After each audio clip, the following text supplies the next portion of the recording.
कृषि दर्शन कृषि दर्शन कृषि दर्शन कृषि दर्शन कृषि दर्शन कृषि दर्शन। जोहार। कृषि दर्शन कार्यक्रम में सभी किसान भाई बहनों का बहुत बहुत स्वागत है। तो कार्यक्रम की शुरुआत हो चुकी है और कार्यक्रम की शुरुआत में हम क्या दिखाते हैं अपने किसान भाई बहनों को मंगरा? हम दिखाते हैं सबसे पहले कृषि समाचार। तो आइए किसान भाई बहनों, हम देखते हैं कृषि समाचार। नमस्कार, कृषि समाचार में आपका स्वागत है। मैं हूं आपके साथ गौतम। आइए देखते हैं आज कृषि समाचार में क्या है खास। स्वर्ण रेखा परियोजना को पूरा करने के लिए 2018 तक का वक्त मिला। और मांझी के हथवल में हुआ जैविक खेती पर किसान गोष्ठी। तोरिया के बेहतर उत्पादन के लिए लगाएं T9 उन्नत प्रभेद। और अब समाचार विस्तार से। स्वर्ण रेखा बहुउद्देशीय परियोजना को पूरा करने के लिए और 4 वर्षों का समय बढ़ा दिया गया है। 6,613 करोड़ 74 लाख रुपये की इस योजना को केंद्र सरकार ने 31 मार्च 2014 तक पूरा कर लेने का लक्ष्य दिया था। केंद्रीय त्वरित सिंचाई लाभ कार्यक्रम यानी AIBP में शामिल इस परियोजना को पूरा करने के लिए सरकार ने अब 31 मार्च 2018 तक की मोहलत दी है। योजना आयोग के जल संसाधन मामलों के संयुक्त सलाहकार अविनाश मिश्रा ने राज्य सरकार को इस संबंध में सूचना दे दी है। पिछले दिनों रांची के ओरमांझी प्रखंड स्थित हथवल गांव में जैविक और विषमुक्त खेती को बढ़ावा देने के लिए किसान गोष्ठी का आयोजन किया गया। इस अवसर पर RTC कॉलेज दड़दाग के प्राचार्य सह जैविक खेती के विशेषज्ञ डॉक्टर पारसनाथ महतो ने कहा कि खेतों की उर्वरा शक्ति बढ़ाने और विषमुक्त कृषि उत्पाद के लिए किसान अपने खेतों में सिर्फ जैविक खाद और जैविक कीटनाशी का ही उपयोग करें। इससे पर्यावरण की रक्षा भी होगी और साथ ही धरती को भी विषमुक्त किया जाएगा। धान की कटाई के बाद सुरक्षित भंडारण के लिए किसान भाई कुछ खास बातों पर विशेष ध्यान दें। सबसे पहले धान को अच्छी तरह से धूप में सुखा लें। उसके बाद अनाज रखने के साधन में धुआं करें। उसके बाद उसकी सफाई करके ही भंडारण करें। धान का अगर आप भंडारण कर रहे हैं तो भंडारण करने के समय, क्योंकि आप भंडारण करेंगे तो इसको लंबे समय तक के लिए भंडारण करेंगे, तो इसलिए एक सावधानी आपको और करनी चाहिए कि एक नेचुरल उसमें कुछ आप ये डालिए, जैसे कि नीम की पत्ती को सुखा के उसमें आप इसमें मिला करके बीज को साथ मिला करके और वहाँ पे भंडारण करें। नीम की पत्ती के डालने से क्या होगा कि जो भंडारण के दौरान जो कीड़े मकोड़े जो जिनका अटैक शुरू होता है वो उससे बहुत कम हो जाएगा और आपकी जो ग्रेन क्वालिटी है वो अच्छी बनी रहेगी और आपका नुकसान कम से कम होगा। जो किसान विलंब से तोरिया फसल लगाना चाहते हैं वो जल्द से जल्द बुआई का काम संपन्न कर दें। किसान भाइयों को इस फसल से अच्छी उपज देने में सक्षम उन्नत प्रभेदों के चयन के संबंध में हमारे कृषि विशेषज्ञ की सलाह है। तोरिया तिलहनी फसल है। इसमें 42% तेल की मात्रा पाई जाती है। जो किसान तोरिया की खेती करना चाहते हैं वो इसकी अविलंब बुआई कर दें। बुआई में प्रति हेक्टेयर की दर से 5 किलो बीज का उपयोग करें। अच्छी उपज देने वाले तोरिया के अनुशंसित प्रभेदों के बारे में कृषि विशेषज्ञ बताते हैं। किसान भाइयों तोरिया की बुआई शीघ्र करें। इसकी बुआई 1 सितंबर से 30 सितंबर तक कर सकते हैं। इसके लिए T9 पंचालिका PT 303 BR 17 का 5 किलो बीज प्रति हेक्टेयर की दर से डालें और बीज को बुआई से पूर्व उपचारित करें। बीज को लाइन में बोएं और जो दूरी है 30 × 10 सेंटीमीटर पर बुआई करें। ट्रैक्टर चालित बीज सह खाद ड्रिल एक ऐसा कृषि उपकरण है जिसकी सहायता से किसान पूरी तरह से तैयार खेत में गेहूं सहित अन्य खाद्यान्न फसलों के बीज बोने का काम कर सकते हैं। यह पशुचालित बीज सह खाद ड्रिल की तुलना में 70% मजदूरी की बचत, 25 से 30% संचालन खर्च में बचत तथा 3% उपज में वृद्धि करता है। चलिए सफल किसानों की श्रृंखला में आज हम मिलते हैं जामताड़ा के निज कजरी ग्राम के निवासी गदाधर महतो से। हम लोग बचपन से ही खेती में जुड़े हुए हैं। माँ बाप के साथ बराबर खेत में साथ देते थे और हम लोग धान का सबसे बेसी पहले खेती होता था, लेकिन अभी हम लोग धान के अलावे मकई है, सरसों है, गेहूं है, ये सब। इसके अलावे सब्जी का भी खेती करता हूँ। इससे सब्जी का भी बढ़िया हमको आमदनी हो जाता है और इसी खेती से हम निर्भर हैं। बच्चे भी पढ़ा रहे हैं। हमारा बच्चा अभी धनबाद पॉलिटेक्निक में माइनिंग इंजीनियरिंग में पढ़ रहा है। और अब एक नज़र राज्य के 5 प्रमुख शहरों के मौसम के मिजाज पर। आज राज्य के 5 प्रमुख नगरों के अधिकतम और न्यूनतम तापमान कुछ इस प्रकार दर्ज किए गए। रांची का अधिकतम तापमान 31 डिग्री सेल्सियस और न्यूनतम 21 डिग्री सेल्सियस। जमशेदपुर का अधिकतम तापमान 33 डिग्री सेल्सियस और न्यूनतम 23 डिग्री सेल्सियस। मेदिनीनगर का अधिकतम तापमान 34 डिग्री सेल्सियस और न्यूनतम 24 डिग्री सेल्सियस। देवघर का अधिकतम तापमान 33 डिग्री सेल्सियस और न्यूनतम 24 डिग्री सेल्सियस। वहीं धनबाद का अधिकतम तापमान 32 डिग्री सेल्सियस और न्यूनतम 25 डिग्री सेल्सियस रहा।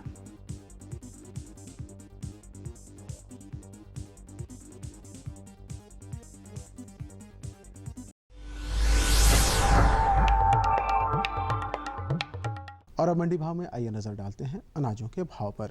आज कृषि उत्पाद बाजार समिति पंडरा रांची में विभिन्न खाद्यान्नों के थोक भाव कुछ इस प्रकार दर्ज किए गए। चावल मोटा 2,400 रुपए से 2,500 रुपए, चावल मध्यम 2,650 रुपए से 2,750 रुपए, चावल उत्तम 3,600 रुपए से 4,000 रुपए, गेहूं 1,750 रुपए से 1,850 रुपए, चना 3,400 रुपए से 3,600 रुपए, दाल अरहर 6,300 रुपए से 6,600 रुपए, दाल मसूर 5,700 रुपए से 6,000 रुपए, दाल चना 3,800 रुपए से 4,000 रुपए, सरसों तेल 9,000 रुपए से 9,200 रुपए, चीनी 3,450 रुपए से 3,550 रुपए, आलू 1,600 रुपए से 1,700 रुपए और प्याज 1,700 रुपए से 1,800 रुपए प्रति क्विंटल रहा। कृषि समाचार में आज इतना ही। अगले दिन अगले अंक में फिर मुलाकात होगी कुछ ताज़ा तरीन खबरों के साथ। तब तक के लिए दीजिए इजाज़त। नमस्कार, जोहार। कृषि समाचार के बाद एक बार फिर से सब किसान भाई बहन का बहुत बहुत स्वागत है। दोस्तों, हम लोग कृषि समाचार में देखे मंडी का भाव, मौसम का मिजाज और खेती बाड़ी से जुड़ी हुई तमाम तरह की बातें, खबर और जानकारी। हम आपके लिए ढेर सारी जानकारी लेकर के आए हैं, लेकिन उससे पहले लेते हैं एक छोटा सा विराम। ये लो और बताओ। बस। अरे ये क्या भैया जी, बस इतनी सी रासायनिक खाद? किसानी छोड़ रहे हो क्या? किसानी नहीं, नादानी छोड़ रहे हैं। मिट्टी की जांच कराई है।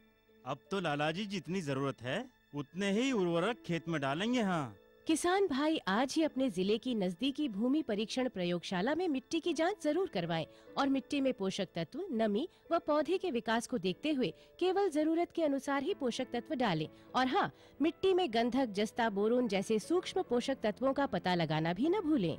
उर्वरक और जैविक खाद के सही उपयोग से भूमि का उपजाऊपन बनाए रखें, उत्पादकता बढ़ाएं, खर्चा घटाएं और बहुमूल्य विदेशी मुद्रा बचाने में भी सहयोग दें। और हाँ, धीमी गति से नाइट्रोजन उपलब्ध कराने वाले उर्वरकों जैसे नीम लेपित यूरिया को प्राथमिकता दें और यूरिया का पत्तों पर छिड़काव करें। अरे वाह, तू तो सचमुच समझदार हो गया रे। अधिक जानकारी के लिए संपर्क करें जिला कृषि अधिकारी या किसान कॉल सेंटर।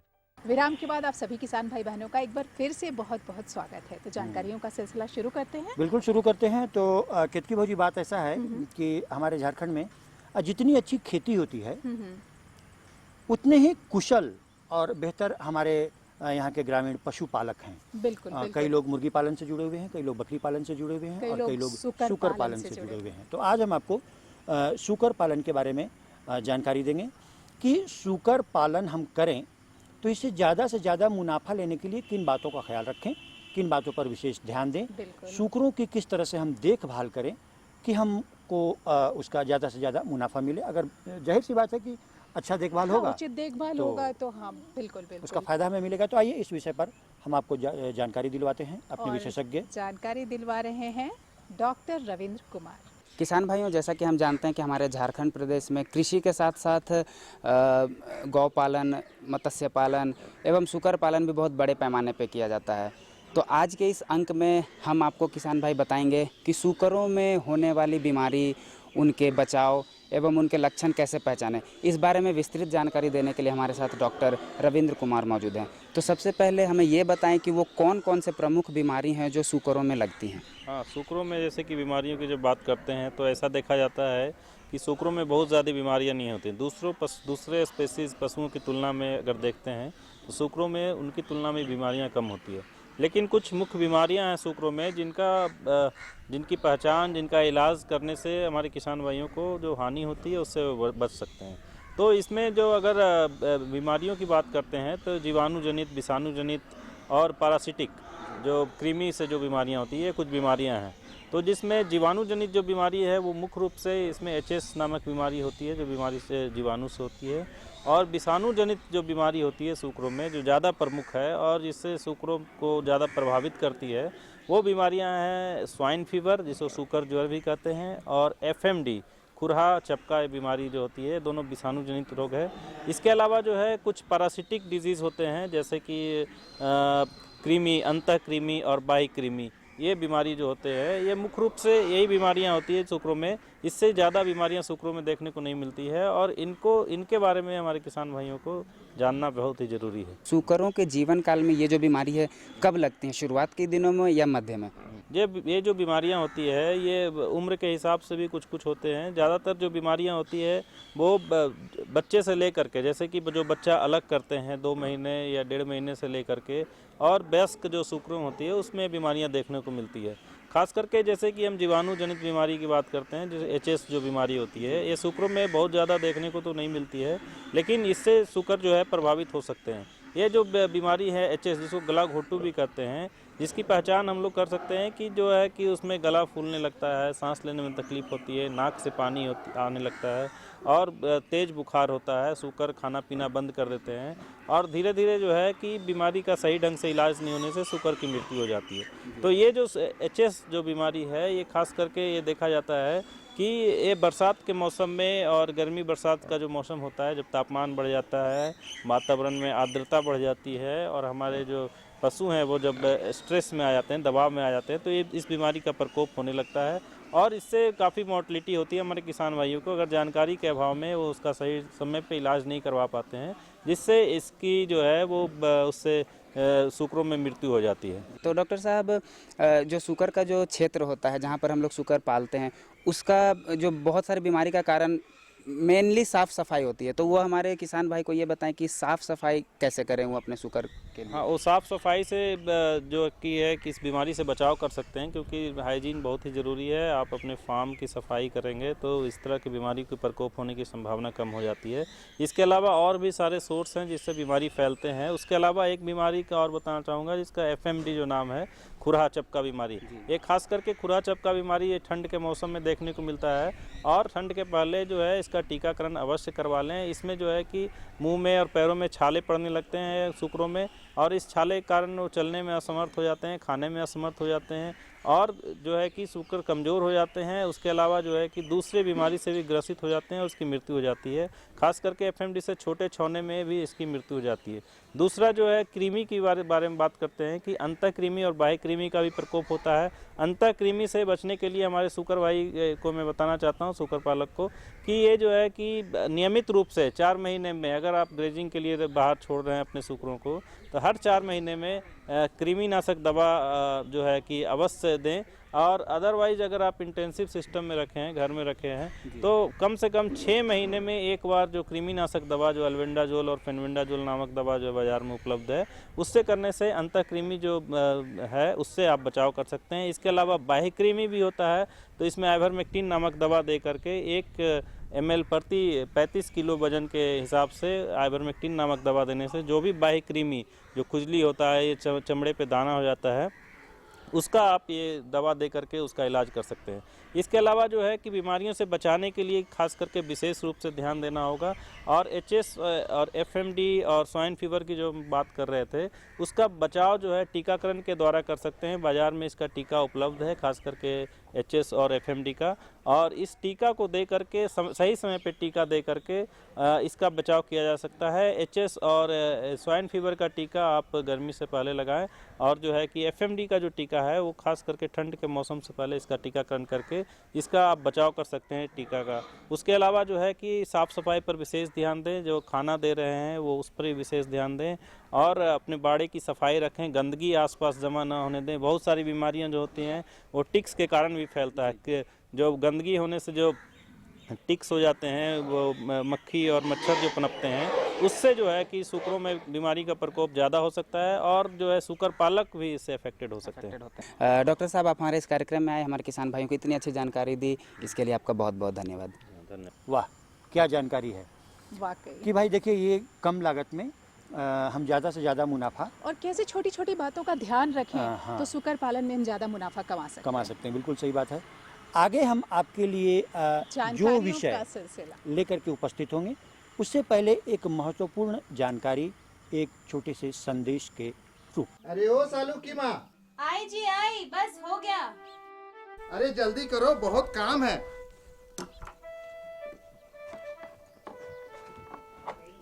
लीजिए, आपको तो हर समय जल्दी ही रहता है।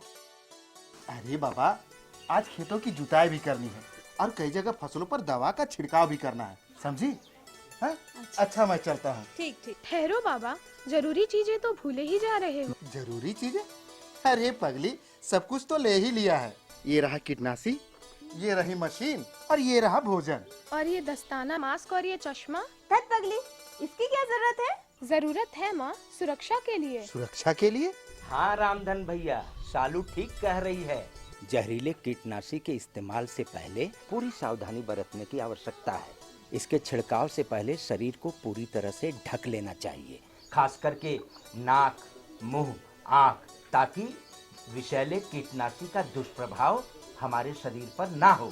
हाँ, भोजन को कीटनाशी से हमेशा दूर ही रखना चाहिए। बाबा तुम चलो, मैं भोजन लेकर खेत पर आ जाऊंगी। अरे रामधन भैया, बिटिया तो बहुत समझदार है। आखिर किसान की बेटी जो हूँ चाचा। दोस्तों, हमारे साथ जुड़ चुके हैं हमारे कुमार भाई, जो आज, तो आइए हम लोग जानते हैं कि कुमार भाई क्या जानकारी आज के अंक में हमारे किसान भाई बंधु को देने वाले हैं। पहले तो आप लोगों को जोहार। जोहार। और किसान भाइयों, आपको भी जोहार। तो आज हम अपने किसान भाइयों के लिए बहुत अच्छी जानकारी लेकर आए हैं। किस विषय पे? ये तो हम सभी जानते हैं कि झारखंड में सिर्फ अनाज की ही खेती नहीं होती है, फलों की खेती भी व्यापक पैमाने पर होती है। तभी तो कहते हैं, चाहिए लाभ तो लगाओ बाग। जी हाँ, हम बात कर रहे हैं अमरूद फसल की। लेकिन इससे पहले अमरूद की अगर हम खेती कर रहे हैं तो हमको इसमें क्या सावधानी बरतनी चाहिए, क्या करना चाहिए, क्या नहीं करना चाहिए, इसकी जानकारी जो होना बहुत ज़रूरी है। तो इसके लिए चलिए हम आपको लिए चलते हैं अपने विशेषज्ञ के पास, और हमारे विशेषज्ञ हैं डॉक्टर जयपाल सिंह चौधरी। तो आइए जानते हैं उनसे। आज हमारे साथ है डॉक्टर जयपाल सिंह चौधरी, जो हमें बताएंगे कि अमरूद फल बागों में कौन कौन से कीट लगते हैं और उनका प्रबंधन हम किस प्रकार से करेंगे, उसके बारे में आपको विशेष जानकारी देंगे। तो सबसे पहले हमारा सवाल ये है कि ये कीट क्यों लगते हैं, उसके बारे में आप हमें बताएं। देखिए, अभी जब आप अमरूद की बात कर रहे हैं, हम अमरूद में देखते हैं कि किसान भाई जैसे ही अमरूद बारिश वाला, जो मुख्यतः बारिश वाला जो अमरूद है, उसमें किसान देखते हैं कि उनका अमरूद काफ़ी पकने से पहले ही झड़ के गिरने लग जाता है। और ये समस्या बहुत ज़्यादा, मुख्यतः आप देखते हैं कि जितना भी अमरूद लगा हुआ है उससे 30 से 40% आपका अमरूद झड़ जाता है। और झड़ने के पीछे का एक काफ़ी कारण है, जैसे अगर आप उसमें पोषक तत्व दे रहे हैं, बोरोन की कमी से भी हो सकता है। अगर आप बोरोन इसमें अप्लाई करते रह रहे हैं टाइम टू टाइम, तो झड़ना कम हो सकता है। लेकिन मेरा यहाँ मैं आप किसान भाइयों को ज़रूर बताना चाहूँगा कि इसमें मुख्य जो फल गिरने का कारण है वो है इसमें फल मक्खी का प्रकोप, एवं दूसरा है जो फल भेदक, जो फल में एक कीड़ा लगता है, वो दूसरा कीड़ा, जिसकी वजह से ये फल आपका जो गिरता है, और गिरने के बाद में किसान भाई देखेंगे खेत में आपको ये सड़ा हुआ दिखाई देता है। जो ये दो कीट हैं जिनकी वजह से आपका फल सड़ता है और गिरता है। दूसरा, जैसे हम देखते हैं कि नए बाग जहाँ लगा रहे हैं किसान भाई, तो उसमें देखते हैं कि उनकी पत्तियों को काफ़ी कुछ छोटे छोटे कीड़ा होता है जो राख के कलर का होता है, जिसको हम आस ग्रे वीविल बोलते हैं, वो काट देता है और काटने के बाद में उस फल जो वृक्ष है उसकी वृद्धि आपकी रुक जाती है। तो पहले मैं आपको बताना चाहूँगा कि फल क्यों झड़ता है। झड़ने का कारण है फल मक्खी और फल जो छेदक है 2 कीट। इसकी रोकथाम के लिए क्या करें किसान, क्योंकि आपका फल है उसमें जो फल मक्खी है पहले से अंडे दे रही है, तो अंडों को देने से रोकने के लिए क्या करना चाहिए। पहला है कि अंडे देने से रोकने के लिए हम देखते हैं कि इसमें अगर अंडे नहीं दे पाएगी, अगर अंडे दे दिया है तो फल आप तोड़ के मार्केट में बेचेंगे तो 3-4 दिन बाद में आपका फल सड़ने लग जाएगा और उसकी जिसको कीपिंग क्वालिटी बोलते हैं वो उसकी डिक्रीज हो जाती है। तो फल मक्खी की रोकथाम के लिए आप methyl eugenol based pheromone traps हैं, वो आप बरसात में जैसे ही शुरू हो रहा है आपका फल लगना, वहीं से आप ये ट्रैप 10-10 मीटर की दूरी पे लगाइए। इस ट्रैप पे आपका जो फल मक्खी है वो अट्रैक्ट होगी, नर अट्रैक्ट होगा और आपका मरता रहेगा। दूसरा एक सामान्य तरीका है फल ट्रैप जो फ्रूट फ्लाई ट्रैप लगाने का। दूसरा, अगर अब किसान कर सकते हैं क्योंकि बारिश बार बार आती है, लेकिन फिर भी अगर बारिश कुछ दिन के लिए रुक जा रही है तो अगर उसमें तरीका यह है कि किसी बर्तन में आपको 1 लीटर पानी में 100 ग्राम गुड़ घोल करके उसमें नुआन डाल दीजिए 10 ml और उसको जगह जगह बर्तन में रख दीजिए। उस पर क्या करती है, मादा मक्खी आएगी अपना खाने के लिए और मर जाती है। तो ये दूसरा तरीका है मारने का। लेकिन किसान हम देखते हैं कि ये बारिश के मौसम में जो आप रखेंगे वो बारिश की वजह से धुल जाता है, तो ये संभव नहीं हो पाता है जब बारिश ज़्यादा होती है। लेकिन तीसरा तरीका एक और है कि हम उसमें डायरेक्ट छिड़काव करें। छिड़काव के लिए मार्केट में अगर हम देख रहे हैं एंडोक्साकार्ब, जो एंडोक्साकार्ब पाउडर में आता है, उसको 1 ग्राम एंडोक्साकार्ब को 1 लीटर पानी में मिला करके आप इसका छिड़काव करें। छिड़काव के समय ये सावधानी रखें कि जब आप फल की तुड़ाई करने वाले हो उससे 4-5 दिन पहले किसी भी कीटनाशक का आप छिड़काव नहीं करें। तो दोनों फल छेदक और फल मक्खी का इससे प्रकोप काफ़ी हद तक कम हो जाएगा, जिसकी हम बात कर रहे हैं। और दूसरा मैंने बताया कि फल कुछ पत्तियों को खाने वाला आस्क ग्रे वीविल, अगर हम एंडोक्साकार्ब डाल रहे हैं तो वो कीट भी आपका उसमें नियंत्रण हो जाएगा, जिसकी आपको दूसरा कोई छिड़काव की ज़रूरत नहीं पड़ेगी। एक और ऐसा रोग है जिसको हम कहते हैं उठा रोग, तो वो उठा रोग किस तरह से लगता है और उसका प्रबंधन किस प्रकार से हमारे किसान भाई करेंगे, उसके बारे में बताएं। देखिए, हम जैसे देखते हैं अगर अमरूद का बगीचा लगाए हैं और उसमें 3-4 साल बाद में जब अमरूद लगने शुरू होते हैं तो किसान भाई देखते हैं कि उनका पूरा का पूरा पेड़ पहले मुरझा करके फिर सूखने लगता है, जिसे हम सामान्य भाषा में उकटा रोग कहते हैं। यह रोग 2-3 जो फंगस होते हैं उनकी वजह से लगता है, और एक बार अगर जिसमें उकटा लग गया है उस पेड़ को उखाड़ करके ही नष्ट करना पड़ता है। अगर हम दोबारा से ट्रांसप्लांटिंग करते हैं तो वो पेड़ फिर से सूखने लगता है, और झारखंड में ये बहुत मुख्य समस्या है जो हम अमरूद के केस में देखते हैं। इस कीट से जैसे पहले भी बोला है मैंने कि बचाव ही उपाय है। जैसे ही आप अमरूद का बगीचा लगाएं तो वहाँ पे जहाँ पे बगीचा लगा रहे हैं उस एक प्रति गड्ढे में 10 kg के हिसाब से आप उसमें चूना डालिए, जो एग्रीकल्चर ग्रेड का चूना आता है उस 10 kg के हिसाब से डालिए, और उस गड्ढे में जहाँ पे आप अमरूद लगा रहे हैं उसमें ½ kg, आधा किलो ट्राइकोडर्मा पाउडर जो मार्केट में मिलता है ½ kg वो डालिए, और 100 ग्राम एक काली सेना करके जिसमें एस्परजिलस नाइगर और ग्लूकोसस रेमस करके 2 बायोफंजीसाइड्स जिनको हम एजेंट्स बोल सकते हैं वो होते हैं, तो 100 ग्राम के हिसाब से वो भी उस गड्ढे में मिलाइए। तो तीनों को अगर गोबर की खाद के साथ में चूना, ट्राइकोडर्मा और ये जो काली सेना है, इन तीनों का मिला करके आप इसमें प्लांट लगाएंगे तो आपके जो मरने की दर है वो काफ़ी हद तक कम हो जाएगी। और इसके साथ में जैसे देख रहे हैं कि हर 2-3 साल में 2 और 3 साल के बीच में चूना डालते रहिए, तो उस जो फंगस है उसका प्रकोप आपके प्लांट में कम रहेगा। अगर फिर भी प्रकोप आ रहा है तो अगर मोस्टली हम देखते हैं कि प्रकोप उसी में आता है जिसमें पोषक तत्वों की भी कमी रहती है, तो बोरेक्स आप हर साल डालते रहिए। बोरेक्स जो पाउडर आता है उसको 1 kg के हिसाब से आप तनों के जड़ों के अंदर उसको डालिए, तो आपका ये उकटा रोग है काफ़ी हद तक नियंत्रण हो पाएगा। हम आपसे ये ज़रूर जानना चाहेंगे कि प्रायः देखा जाता है कि अमरूद के अंदर हम देखते हैं कि अंदर कीड़े होते हैं, उजले कलर के होते हैं, उजले रंग के होते हैं, और कुछ ऐसे भूरे कलर जो रंग के होते हैं। तो वो किस प्रकार से अमरूद के अंदर हो जाते हैं, उसका क्या कारण है और उसका प्रबंधन हमारे किसान भाई कैसे करेंगे ताकि अधिक से अधिक और अच्छी क्वालिटी के जो है अमरूद उन्हें मिल सके?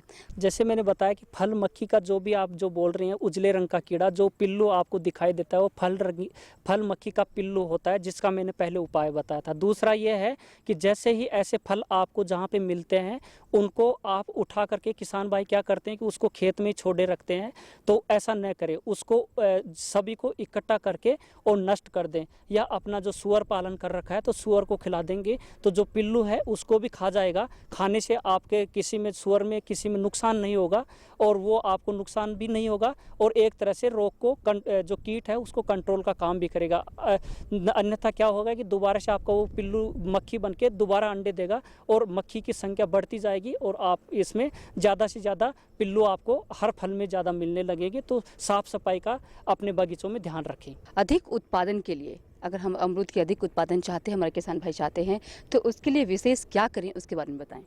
उसके लिए अमरूद में सबसे बड़ी बात है कि उसमें कटाई छटाई का पूरा ध्यान रखें, और कटाई छटाई साल में 3 बार भी कर सकते हैं, आप 2 बार भी कर सकते हैं, जैसा आपको ज़रूरत है। उसमें कटाई छटाई का बिल्कुल हमारे संस्थान में आकर के उसका प्रशिक्षण मिलता है, और कटाई छटाई का पूरा ध्यान रखें। जितनी कटाई छटाई करेंगे अच्छा फल और अच्छी मात्रा में आपको मिलेगा। उसके साथ में पोषक तत्वों का पूरा ध्यान रखिए, क्योंकि अमरूद ज़्यादा फल देने वाला फसल है, जो फल वृक्ष है, तो उसमें आपको पोषक तत्वों की ज़्यादा मात्रा की आवश्यकता होगी, वो हमेशा देते रहिए समय समय पर। इसके आप अनुशंसा करते हैं कि समय समय पर आप उसमें देते रहें। आशा करते हैं इस जानकारी से आप ज़रूर लाभान्वित होंगे। तो डॉक्टर साहब, आप हमारे इस कार्यक्रम में आए और इतनी महत्वपूर्ण और अच्छी जानकारी दी, उसके लिए आपको बहुत बहुत धन्यवाद। नमस्कार। वाकई ये जानकारी भी बहुत ही अच्छी थी कि अगर हम लोग अमरूद का फल बाग लगाए हैं तो क्या होता है कि बहुत सारे कीट लगते हैं, जो कि हमारे विशेषज्ञ ने बताया कि कीड़े मकोड़े लगे, कई तरह के जो कीट होते हैं। अब फल है तो भाई कीट तो लगते ही हैं। तो अमरूद में लगने वाले कीट और जो उसके बारे में उसका निदान, उसके समाधान के बारे में जो बात हमारे विशेषज्ञ ने बताया, कुमार जी वाकई एकदम लाख टके की ये बात थी। जी बिल्कुल। तो हम उम्मीद करते हैं कि हमारे किसान भाई इससे ज़रूर लाभान्वित होंगे। बिल्कुल लाभान्वित होंगे, और आप और ज़्यादा से ज़्यादा लाभ उठाएं हमारे कार्यक्रम से। इसके लिए ज़रूरी है कि आप कागज़ कलम भी उठाएं और लिखें हमारा पता है कार्यक्रम कृषि दर्शन, कृषि प्रकोष्ठ, द्वारा केंद्र निदेशक, दूरदर्शन केंद्र, रातू रोड, रांची, पिन संख्या 834001। पता तो आपने नोट कर ही लिया है, लेकिन हमें खत लिखना बिल्कुल मत भूलिएगा। कृषि संबंधी किसी भी तरह की जानकारी लेनी हो या सुझाव देना हो, आप हमें खत लिखेंगे, तभी हम लोग आपकी कृषि संबंधी समस्याओं का समाधान करवा पाएंगे। तो इसी के साथ हमें पूरी टीम को दीजिए आज्ञा। जोहार।